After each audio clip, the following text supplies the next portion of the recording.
Você acompanha Jornal da Rede Alesp. O Jornal da Rede Alesp está de volta. A gente segue com mais informação aqui do Legislativo Paulista, do Brasil e também do mundo. Agora a gente vai falar novamente com a repórter Amanda Nascimento. A Amanda já teve uma intervenção aqui com a gente e agora ela traz mais informações sobre o Legislativo Paulista. Tudo bem, Amanda? O que você traz para a gente?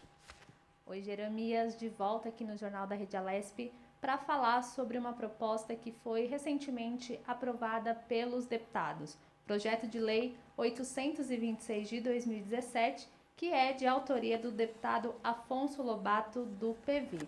Essa iniciativa, tem como objetivo estabelecer que 60% dos cargos destinados aos servidores públicos nas delegacias de defesa da mulher deverão ser ocupadas por mulheres. Então, o texto estabelece um prazo de 2 anos, a partir da publicação da lei, para que as delegacias possam adequar o quadro de funcionários e seguir a legislação, e também autoriza o Estado de São Paulo a abrir concursos públicos para que, de fato, essa porcentagem possa ser respeitada. De acordo com o autor da proposta, o deputado Afonso Lobato, a ideia é que as mulheres que procuram atendimento nessas delegacias possam ser acolhidas de uma forma mais humana e também não se sintam constrangidas para fazer a denúncia, já que a gente sabe que se trata de um momento muito delicado na vida das mulheres. Como eu falei, essa proposta foi aprovada aqui no Parlamento Paulista e, para ser colocada em prática, para entrar em vigor, precisa ser sancionada pelo governador João Dória. Então, trazendo aqui, Jeremias, para o nosso público um pouco do trabalho dos parlamentares aqui da Assembleia Legislativa de São Paulo. É com você, Jeremias. Muito obrigado, viu, Amanda? E olha, o projeto de lei 265 de 2021, que trata das diretrizes orçamentárias para o exercício de 2022, o ano que vem, foi discutido pelos parlamentares paulistas em sessão extraordinária realizada em ambiente virtual. A gente confere os detalhes agora da tramitação desse projeto na reportagem do Sérgio Everton. Vamos ver. Parlamentares se reuniram na 55ª Sessão Extraordinária em Ambiente Virtual nesta quinta-feira, transmitida pela Rede Alesp, para discutir o projeto de lei 265 de 2021. O projeto, de autoria do governador, dispõe sobre a LDO, Lei de Diretrizes Orçamentárias para o exercício de 2022. O PL, que recebeu 1.054 emendas, estima quanto o Estado vai arrecadar e define as metas e prioridades para 2022 em áreas como educação, saúde, transporte e infraestrutura. O deputado Paulo Fiorilo ressaltou a previsão de renúncias fiscais. Para você ter uma ideia, o projeto apresenta estimativa de renúncia de ICMS de 53,14 bilhões em 2022, 64,79 bilhões em 2023 e 69,09 bilhões em 2024. Se a gente utilizar aí a progressão, nós vamos ter, considerando ITCMD, IPVA e ICMS em 2022, uma renúncia de 55,4 bilhões. Em 2023, 67,2 bilhões. Em 2024, 72,2 bilhões. Em 3 anos, nós estamos falando de 194,9 bilhões, quase 195 bilhões.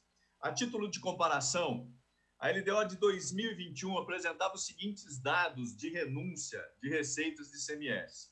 Entre 2021 e 2023, pasmem, 15,18 bilhões em 2021, 16,18 bilhões em 22, 17,2 bilhões em 23. Os valores eram semelhantes aos aprovados nas leis anteriores.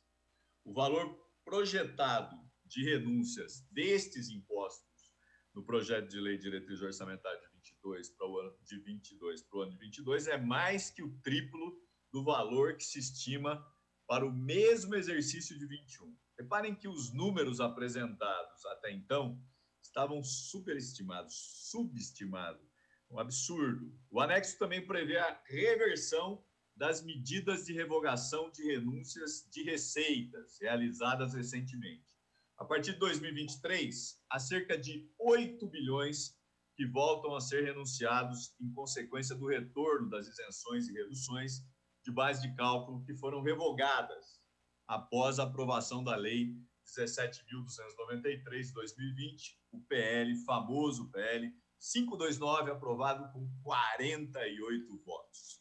As renúncias demonstradas no anexo não são lastreadas em medidas de compensação com outras receitas.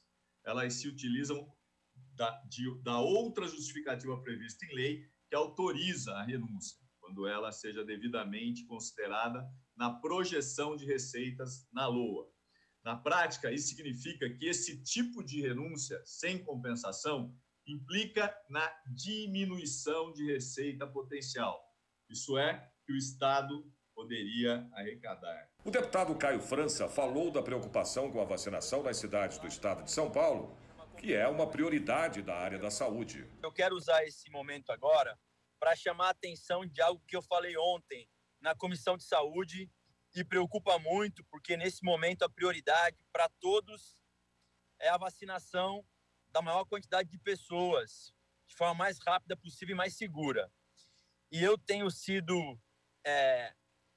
tem muitos prefeitos que têm me procurado a respeito da falta de vacinas em relação às faixas etárias que já estão sendo divulgadas pelo governador. Eu cito aqui o prefeito de Ilhabela, o prefeito Colucci, os prefeitos do Vale do Ribeira, que estão recebendo menos vacinas do que precisam.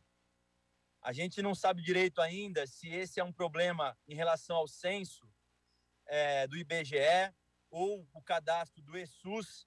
Algo está acontecendo errado nessas cidades. No Vale do Ribeira, especialmente, o prefeito de Cajati oficializou isso já à Secretaria Estadual de Saúde. Eu usei ontem o expediente da Comissão de Saúde, mas estou muito preocupado porque algumas cidades conseguem evoluir e avançar na vacinação e outras não estão recebendo a quantidade de vacinas necessárias para conseguir garantir o mínimo para a faixa etária que já está sendo divulgada pelo governo do estado. Eu vou dar o exemplo de Cajati, que recebeu de 50 a 59 anos 800 doses, sendo que tem cadastradas 2.500 pessoas. Portanto, não conseguiram vacinar todas as pessoas. Ontem, o prefeito de Ilhabela, inclusive, divulgou um vídeo.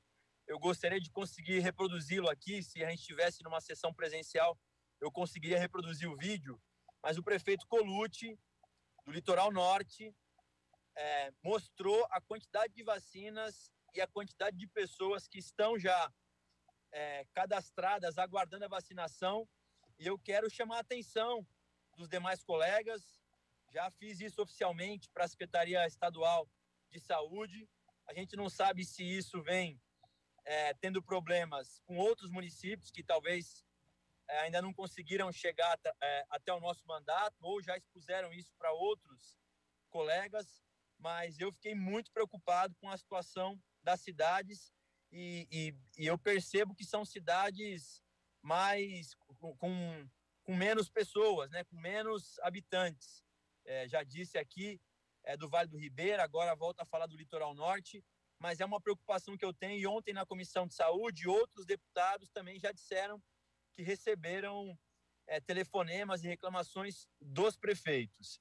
Então eu quero chamar a atenção ao secretário doutor Jean Gorenstein para que ele possa, o mais rápido possível, conseguir apresentar uma solução, porque não adianta as grandes cidades conseguirem avançar, chegar a 35, 40 anos, se outras cidades não conseguirem, ao menos, cumprir o ritmo que estava estabelecido pelo governo paulista. A LDO segue as prioridades e metas do Plano Plurianual, que define as políticas públicas do Estado por 4 anos, até 2023. Ela também orienta a elaboração da Lei Orçamentária Anual, a LOA, cujo projeto será votado pelos deputados no segundo semestre. Encerradas as discussões, Não houve quórum suficiente para a votação do projeto, que ficou adiada para a próxima semana. O Brasil recebeu na manhã desta sexta-feira um lote com 3 milhões de doses da vacina de Janssen contra a Covid-19 doadas pelos Estados Unidos. Fora do mecanismo COVAX, o avião que saiu na noite de quinta de Fort Lauderdale, na Flórida, chegando ao Aeroporto Internacional de Viracopos, em Campinas, por volta das 9 horas da manhã.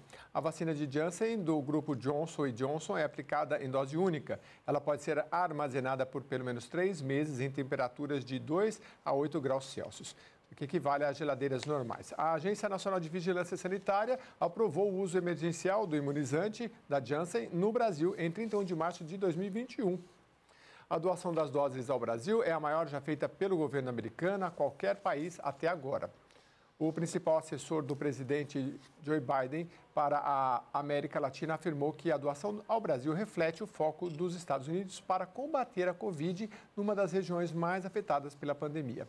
A intenção da Casa Branca é compartilhar 55 milhões de vacinas em todo o mundo. Além do lote de doação que desembarca nesta sexta, o Brasil já recebeu 300 mil imunizantes da Janssen na quinta-feira e 1,5 milhão na terça. As doses foram compradas pelo governo brasileiro, que prevê a entrega de 38 milhões de vacinas provenientes do acordo com a farmacêutica. Agora a gente vai falar sobre o Código de Defesa do Consumidor, que também protege os dados pessoais. Sobre este assunto eu converso agora com o advogado Rubens Leite, que já está aqui com a gente. Bom dia, doutor Rubens. Bom dia. Muito bom dia. A Lei Geral de Proteção de Dados já está em vigor, né? Acho que já fez até um ano, mas é bom a gente resgatar um pouco o objetivo dela, por favor. Excelente. A Lei Geral de Proteção de Dados, agora em agosto, vai completar 2 anos da sua promulgação e ela tem como principal objetivo a proteção dos dados pessoais, que são informações que identificam ou tornam identificáveis uma pessoa. Portanto, qualquer informação, nome, endereço ou até imagens, informações que possam indicar, possam identificar essa pessoa, são objeto da lei e ela, com base nesse conceito, constrói todas as necessidades que a empresa deve tomar diante desse cenário de proteção de dados que nós temos agora com a vigência da LGPD. E como é que se comunica a LGPD e o Código de Defesa do Consumidor? O Código do Consumidor, lá nos anos 90, ele já traz, lá no artigo 43, uma seção que fala do banco de dados e do cadastro do consumidor. E é muito interessante que já nos anos 90 tinha essa preocupação de que o consumidor teria direito a acessar as suas informações existentes, seja em cadastros, ainda utilizava-se o termo ficha, né? Registros, ou seja, todos os dados pessoais e de consumo que estivessem arquivados sobre ele nas empresas ou em qualquer outro lugar, o consumidor tinha direito a ter acesso a esses dados. E o Código do Consumidor, ele já lá no artigo 72, colocava como crime as violações a esse direito. Portanto, nós temos uma correlação muito interessante que já foi trazida lá nos anos 90 com o Código do Consumidor, que foi uma legislação muito inovadora em termos de constituição de direitos para os consumidores. Doutor, a gente sabe que, por exemplo, na China, você tem um aplicativo que a pessoa, ele mistura rede social com compras, com tudo, né? No Brasil, isso está chegando também. A gente usa esses aplicativos para tudo, são gravações e tudo mais. Só que eu tenho conversado com pessoas cada vez mais que falam, poxa, eu falo alguma conversa com uma pessoa, que eles falam que é criptografada e tudo mais. Só que você fala em áudio com uma outra pessoa e, de repente, dentro do tema daquela conversa vem uma propaganda. Por exemplo, eu falo com o senhor aqui, eu falo assim, doutor, então, o senhor comprou o livro, aí daqui a pouco, em áudio, vem uma propaganda falando de livro. E aí a gente fala, essa é uma proteção que o consumidor, ele é muito, parte frágil e hipossuficiente. A lei prevê essa segurança para a população nestes grandes grupos corporativos que usam cada vez mais os dados da gente? Sim, você tocou num tema muito interessante, que é o direito à privacidade, né? E essa escuta passiva, ela de fato existe nesses dispositivos móveis, e é importante que o consumidor acesse os termos de privacidade, principalmente dos telefones, que são os principais elementos utilizados para fazer escuta passiva, e desabilitar as autorizações. Recentemente a Apple lançou uma campanha publicitária, inclusive, que justamente demonstra a possibilidade de se não autorizar que essa escuta passiva aconteça. Isso faz com que a escuta passiva seja um pouco mais limitada, mas existem também, é importante que o consumidor esteja atento a isso, existem também outras ferramentas, como bem mencionado, redes sociais, que têm as suas políticas de privacidade próprias.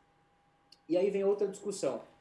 Muitas dessas redes sociais, elas são utilizadas não só de forma recreativa, mas também de uma forma profissional, de modo a interagir por algumas empresas, microempresas, de modo a oferecer os seus produtos e serviços, e de modo que a pessoa não tem alternativa de dizer não a uma eventual política de privacidade e deixar de ter acesso a isso. Por isso existe uma movimentação para que isso seja discutido. Nós até demos um exemplo ontem em uma entrevista, dizendo o seguinte: o WhatsApp, que é uma ferramenta conhecida por todos, muito utilizada por todos como ferramenta de trabalho, você acaba não tendo como deixar de utilizá-la em virtude de uma eventual não aceitação da política. Então é importante ficar atento a esse ponto. É verdade, é quase que um contrato daqueles que você faz por exemplo, de consórcio, aquele da aceitação, né? Como é que chama aquilo? Adesão. De adesão. É um contrato de adesão, porque ou você adere, se você não aderir, e aí você também muitas vezes fica refém, porque só tem uma grande rede, e essas questões, assim, é uma questão tecnológica que não tem como fugir. Aquela empresa que começou primeiro, ela se aproveita da rede.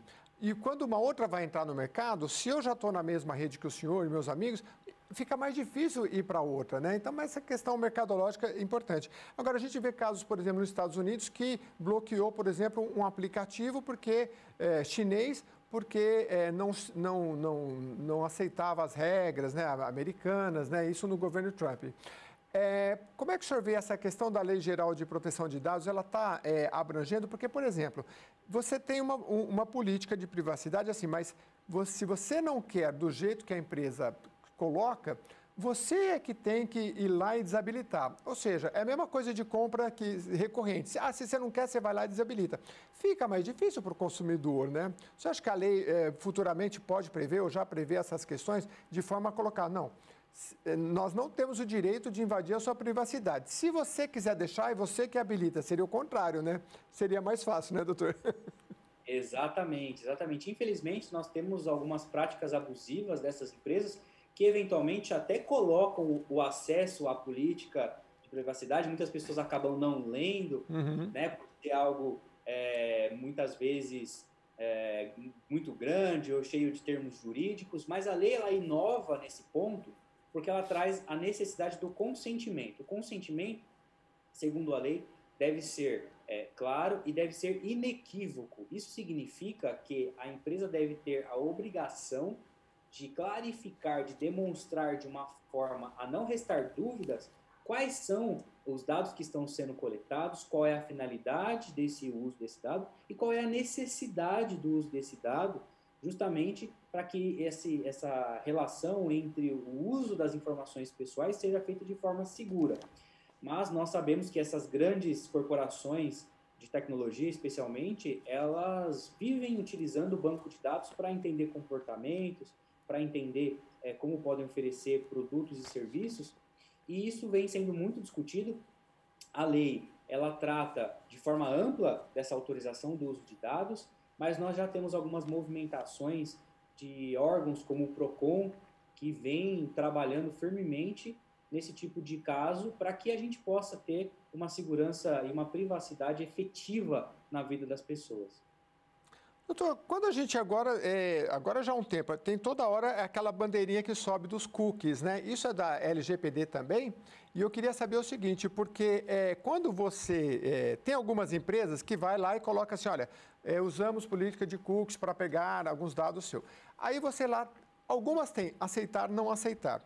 E outras têm, entre aqui e configure. E aí eu entrei, tá lá.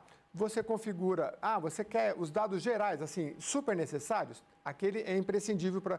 Agora, depois vem outros, 2, 3 opções que são, a gente vai coletar dados de você para usar para outras empresas, seja... Aí você coloca não. Só que nem todas as empresas colocam isso, né? O senhor acha que a lei foi bem elaborada, está dando certo? Nesse sentido, Sim, a lei foi bem estruturada porque ela sugere, inclusive, que as empresas tenham um sistema de compliance, um sistema de governança em privacidade. E esse sistema nada mais é, como você bem exemplificou, uma estrutura bem clara, inequívoca, de todos os usos, quando a gente fala de cookies, por exemplo, que vai salvar comportamento, que vai salvar informações. Então, a política de privacidade constante ali no site deve ter, claro, tudo isso que eu falei, qual é a finalidade do uso, qual é a necessidade da coleta daquela informação, e deve ser destacado todos os níveis de autorização. As empresas que não estão fazendo isso, elas estão em desconformidade com a lei e podem sofrer penalizações, seja da Autoridade Nacional de Proteção de Dados, né, que vai começar a aplicar penalidades a partir de agosto desse ano, seja também havendo a tipificação, né, dos crimes contra o consumidor, os crimes eventualmente contidos no Código Penal, ou até uma indenização civil de cunho moral por conta de eventuais reparações de danos à imagem, dos danos que podem ser decorridos desse uso indevido de dados. Doutor, minha curiosidade é o seguinte, o que chega mais no escritório do senhor? Eu acredito que seja mais empresas, e chegam essas questões, porque não é novo, né? Essa questão de usar dados de outras, porque tem a questão dos dados pessoais, tem a questão de dados de outras empresas, enfim, né? E como é que se protege, né? Que tipo de ações que chegam mais ao judiciário e como é que essa lei tem lidado com isso? Nós estamos recebendo muitas demandas vindas de empresas, especialmente as pequenas e médias empresas, que acabaram deixando para a última hora a sua adequação LGPD, olhando já para as penalidades que surgirão a partir de agosto, mas nós gostamos de desmistificar a LGPD e dizer o seguinte: cada empresa ela vai ter um sistema de proteção, uma adequação à LGPD compatível com o seu porte, com o seu tamanho, e compatível com o nível de dados que ela tem acesso. E isso, normalmente, é feito um mapeamento dos dados que a empresa tem acesso, quem dentro da empresa, quais funcionários, quais prestadores, quais empresas terceirizadas têm acesso a esses dados e quais são os mecanismos de proteção que estão sendo aplicados. Então, esse processo de compliance parece muito complexo, mas ele nada mais é do que rastrear o fluxo de dados dentro da empresa, entender quais são os pontos de risco e saná-los de modo a evitar um incidente de dados, que seria um vazamento ou um uso indevido. E ainda a lei vai além. Mesmo que haja um incidente em relação a um uso indevido de dados, a empresa deve ter um comportamento proativo e avisar o consumidor de que aconteceu esse incidente de dados, esse vazamento, e que ela tomou as atitudes necessárias para corrigir o problema.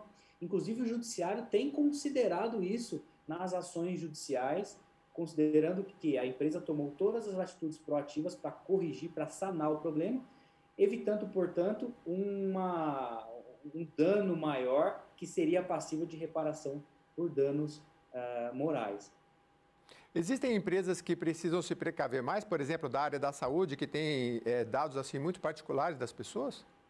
Sem dúvida. Existe uma espécie de dado que a lei traz, são dados sensíveis. Os dados sensíveis, eles são dados, por exemplo, vinculados a sexo, raça, cor, religião e também, fazendo uma interpretação, nós podemos considerar eventuais doenças, eventuais fragilidades na saúde que a pessoa, o consumidor, ele pode ter, e esse controle ele tem que ser muito mais estruturado, um pouco mais robusto para dados sensíveis do que os dados pessoais tradicionais. Então, é importante que as clínicas médicas, é importante que toda a área da saúde tenha ciência de que esses dados pessoais eles são essencialmente importantes e em criar um novo procedimento, né? Nós vemos algumas clínicas tradicionais que aquele prontuário médico vai passando de porta em porta.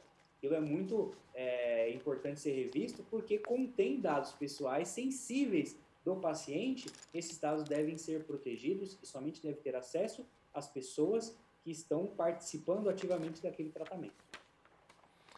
Dr. Rubens Leite, advogado, é especializado e tratando da questão da LGPD, que é a Lei Geral de Proteção de Dados. Muito obrigado pela sua participação no Jornal da Rede Alesp. Eu que agradeço estar aqui mais uma vez, foi um prazer. O que os advogados dizem é que o correto é a gente sempre, os empresários principalmente, procurarem se precaver, né? Não esperar depois, porque a lei já está em vigor, como o doutor trouxe há cerca de 2 anos, né? Para que possa dar um bom andamento. Olha, mais de 3 mil famílias em todo o estado de São Paulo, ou mais de 2 milhões de pessoas enfrentam uma situação de pobreza desde o início da pandemia. Para determinar ações de ajuda a essa população vulnerável, foi instalada aqui na Assembleia Legislativa uma frente parlamentar de combate à fome. Vamos acompanhar. Por iniciativa do deputado Adalberto Freitas, do PSL, com apoio de 44 parlamentares, a Assembleia Legislativa do Estado de São Paulo realizou ato solene de lançamento da Frente Parlamentar contra a Fome. Na abertura da solenidade, o deputado Adalberto destacou a preocupação com o crescimento do índice de pessoas em vulnerabilidade social. A fome sempre foi um problema muito grave no Brasil, pelas próprias desigualdades existentes no país, e por isso é preciso ter uma atuação objetiva e firme por parte do governo em todos os níveis. Não tenho nenhuma dúvida de que essa frente parlamentar será um instrumento fundamental para colaborar na melhoria da situação da população vulnerável, pois a Frente Parlamentar de Combate à Fome terá por objetivo promover debates para a construção de políticas públicas voltadas à implementação de ações que contribuam para combater as causas da fome, no âmbito do Poder Legislativo Estadual. Eu quero cumprimentar o deputado Adalberto Freitas, que está hoje instalando a Frente Parlamentar de Combate à Fome. Essa frente foi criada lá no mês de maio de 2021. Eu quero cumprimentá-lo e desejar a você que continue sempre trabalhando e trabalhando muito, Adalberto, para melhorar a vida das pessoas que trabalham por São Paulo.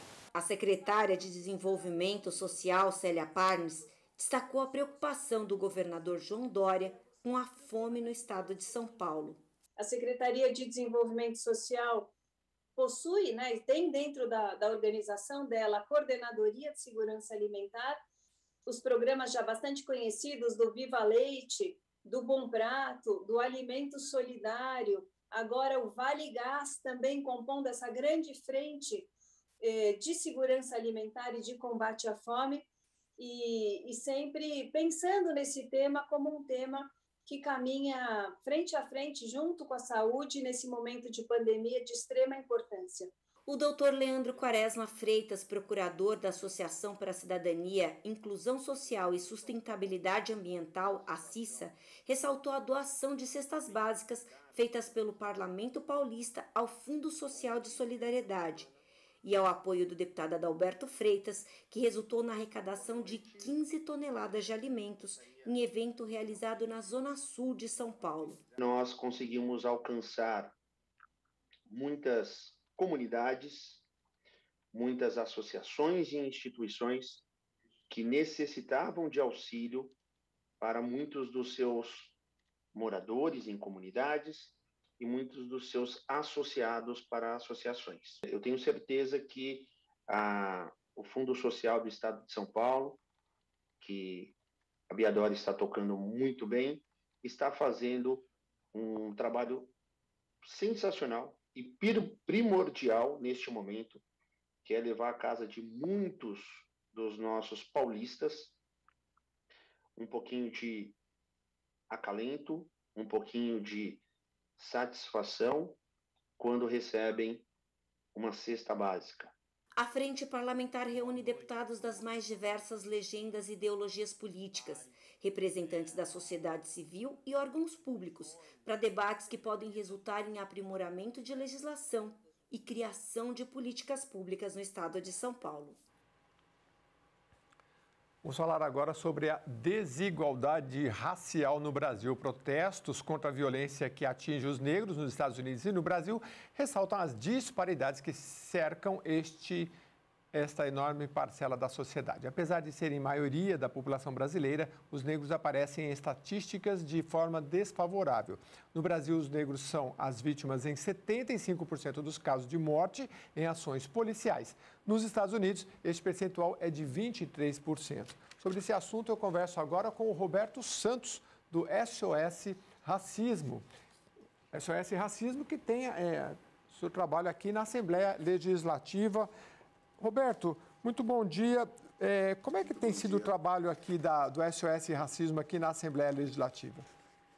Olha, o SOS Racismo atua definitivamente através da questão de denúncias de racismo, né? Acompanhando essas denúncias e também encaminhando essas denúncias para os órgãos competentes. É interessante... Desculpa, pois não. O SOS Racismo, as denúncias são através do 0800 77 33 886, funciona das 9 às 17 horas na LESP, no térreo, na sala S53. Ô, Roberto, eu imagino assim que nós temos aqui, fica na sala 503, aqui na Assembleia Legislativa, mas agora, por conta da pandemia, não tem um atendimento físico, presencial, né? Mas, assim, vocês recebem, então, sempre pelo 0800 77 33 886 e tem o e-mail também, né? Principalmente denúncias. O que chega mais de denúncia? A gente faz muita reportagem aqui, acompanha, às vezes, de questões religiosas, né? De templos que são atacados. Tem alguma denúncia mais recorrente? As denúncias mais recorrentes são, a maioria das vezes, injúrias raciais, né? E, para isso, temos que fazer um filtro para saber o que é racismo, o que é injúria racial. E, a partir daí, a gente começa a dialogar não apenas com as vítimas, mas com as testemunhas também, para dar encaminhamento. Injúria, é verdade, porque a lei penal, a diferença é muito grande, né? Então, de penalidade. Então, você precisa saber exatamente o que é uma ou outra. Vocês têm, agora, como é que está funcionando durante a pandemia? Porque não tendo o atendimento presencial, vocês têm algumas metas para este ano? Sim, as metas para este ano, o diálogo sobre a questão racial está sendo pautada através da nova convenção aprovada em maio, dia 13 de maio, pelo governo brasileiro, né? A Convenção Interamericana de Igualdade Racial. Então, nós vamos pautar muito isso, porque muda diretamente todo o sistema, inclusive jurídico do país, quando se trata da questão racial. Estamos programando um grande seminário de uma semana, estamos fazendo parcerias com a PUC, Faculdade Campos Sales, e também, inclusive, estamos agora com a UFABC e o ILP para programar todo o mês de novembro sobre a questão racial. Estamos funcionando paralelamente através das denúncias, através do e-mail do SOS Racismo, e estamos encaminhando e fazendo reuniões também presenciais, igual o comando da Polícia Militar do Estado de São Paulo, através dessa questão das violências, das abordagens. Estamos criando, né, dentro desse mês aqui, várias parcerias com cidades que já existe o SOS e outras cidades que querem criar. Estamos indo presencialmente a estas cidades para fazer esse intermédio com todos eles, explicar o que significa o SOS Racismo e qual o serviço que tem que ser prestado. Nossa, que legal, muito interessante. E como é que é a criação de um SOS Racismo numa cidade? Precisa ter o apoio da prefeitura, tem o apoio da Assembleia, do SOS? Como é que funciona?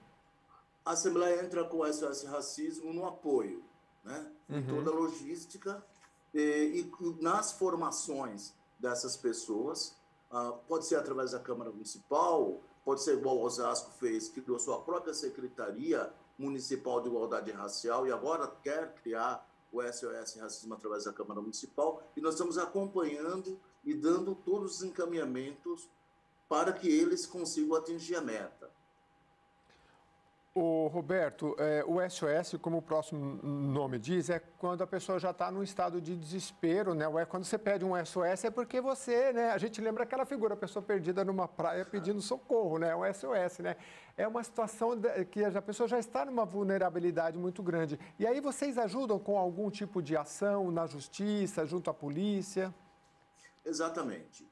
Os encaminhamentos são feitos através da Defensoria, não apenas da Defensoria. Nós sempre vamos acionar a ouvidoria através do Dr. Eliseu e vamos acompanhar todos os casos até o feedback final de todas essas resoluções que vêm dos casos e dando também uma coisa que eu acho que é importante, uma vazão à pessoa ou acusatório e também o direito de defesa até levar à justiça.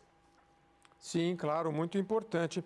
Roberto, a gente saiu na imprensa aí a questão de um jovem negro, o Matheus Ribeiro, de 22 anos, teve que provar que era dono da própria bicicleta após um casal branco acusá-lo de roubo no Neblon, Rio de Janeiro, né, zona sul do Rio. Como é que você analisa um caso como esse? Porque é icônico, né, e que se repete muitas vezes Brasil afora. Então, veja, esse caso foi filmado. Quantos casos, milhares de casos que acontecem e não são filmados, né? Ou seja, o Brasil ainda vive uma época de todo o racismo estrutural ter vindo de 350 anos de escravidão, correto? Então, assim, nesse pouco tempo, 150 anos, não é absolutamente nada, né? O colapso social e outra coisa, todos os outros países houve reparação. O nosso país, as reparações vêm através de ações afirmativas. E é exatamente isso que nós estamos fazendo, que nós estamos propondo para a sociedade. Você que acompanha esse trabalho, onde que a sociedade deve focar forças, né? O poder público e a sociedade em geral, né? Eu penso muito na questão da educação, e eu tenho conversado muito com ONGs, que eles falam, olha, nós temos a vulnerabilidade, como a maioria da população é negra no Brasil, e entidades que disseram, a gente trata de educação, mas durante a pandemia a gente está tendo que distribuir cesta básica, né? E a gente tem mais um índice importante que aumentou o percentual de crianças e adolescentes que querem sair da escola durante a pandemia, por vários motivos, por desemprego, por falta de alimentação, né? Para atuar nas bases da estrutura, onde é que você acha que a gente tem que focar mais forças nesse momento no Brasil? O foco está na educação. O foco está na educação. Porque, assim, se você for essa situação de alta vulnerabilidade, se você for começar a analisar, ninguém nasceu racista, né? E outra coisa, a pandemia ela veio desnudar definitivamente o que este país está fazendo e estava fazendo. Então, existe um antes de passos largos, existe um depois de retrocessos. Então, a sociedade brasileira acaba olhando, tendo um olhar, assim, o que fazer, né? Então, nós temos que discutir qual é a proposta para a saída disso tudo. E outra coisa que eu acho bastante importante, a fome, ela atacou na época da pandemia de uma forma muito forte. Então, temos feito diversos trabalhos com diversas entidades de entregas também de cestas básicas, estamos com a Associação dos Aposentados também fazendo uma parceria para atendimento a essas famílias. E digo mais, né? Uma coisa que nós estamos muito bem articulados, além das forças institucionais, é com a própria sociedade de forma geral. Temos que fazer algo. Então, assim, nós estamos indo caso a caso dessas questões de necessidade e dialogando também com diversos deputados, inclusive com a mesa diretora, né? É assim, não dá para ter uma instituição e falar assim, olha, isso não é comigo. Não, isso é nosso, é da sociedade brasileira e nós temos o dever de fazer essa intervenção social. Vocês trabalham, Roberto, no SOS Racismo aqui da Assembleia Legislativa, em contato com outras associações, me parece que até fora do Brasil, né? Como é que vocês aproveitam esse aprendizado, trabalham juntos? Veja, todo aprendizado, assim que eu cheguei, eu estou no SOS apenas do dia 6 de maio até agora, mas eu já dialoguei com todas as associações e entidades para fazer um amplo debate para tirar propostas, né? No tempo que nós estamos aqui, nós vamos propor, inclusive até, nós estamos propondo uma mudança na resolução de 1994, onde foi criado a questão do SOS e trazer para a luz de 2021. E, inclusive, o SOS ele ainda não foi regulamentado. Pretendemos fazer, né, a nossa proposta, a nossa pretensão, é fazer um conselho que tenha não apenas a sociedade civil, mas também o poder legislativo atuando e dialogando. Essa aproximação que vai nos trazer frutos. Você que está aqui dentro da Assembleia Legislativa de São Paulo, você acha que tem leis que podem ser aperfeiçoadas em relação ao racismo? É claro que muitas vezes, quando se trata da lei penal, é lei federal, né? No âmbito estadual, como a gente tem uma competência residual, muitas vezes se ataca pelo Código de Defesa do Consumidor, multas, né? É mais restrito. Mas na legislação, de uma forma geral, o que você acha que pode aperfeiçoar ou tem que se aplicar o que já tem? Além de aplicar o que já tem, mas nós devemos aperfeiçoar. Eu fui no Palácio dos Bandeirantes, a convite, né, de uma das secretarias, para fazer esse diálogo. Eles estão lançando um programa de equidade racial. Eu achei ótimo o programa e estamos fazendo esse contraponto para discussão com a sociedade sobre esse lançamento que o governo do Estado fará, né? Mas para isso também nós temos estruturar o SOS, né, que é uma questão de ordem suprema, além dessa questão da resolução 94 do deputado Jamil Murad. Eu queria que você contasse sempre aqui com a Rede Alesp para trazer sempre as informações que você precisar para a gente acompanhar o seu trabalho aí que você está chegando e a gente gostaria de trazer sempre aqui as notícias na Rede Alesp. Muito obrigado, Roberto Santos, representando a SOS Racismo. Muito obrigado. Um bom dia. Bom dia para você também. O Jornal da Rede Alesp vai para um rápido intervalo. Daqui a pouquinho a gente volta com mais informações para você.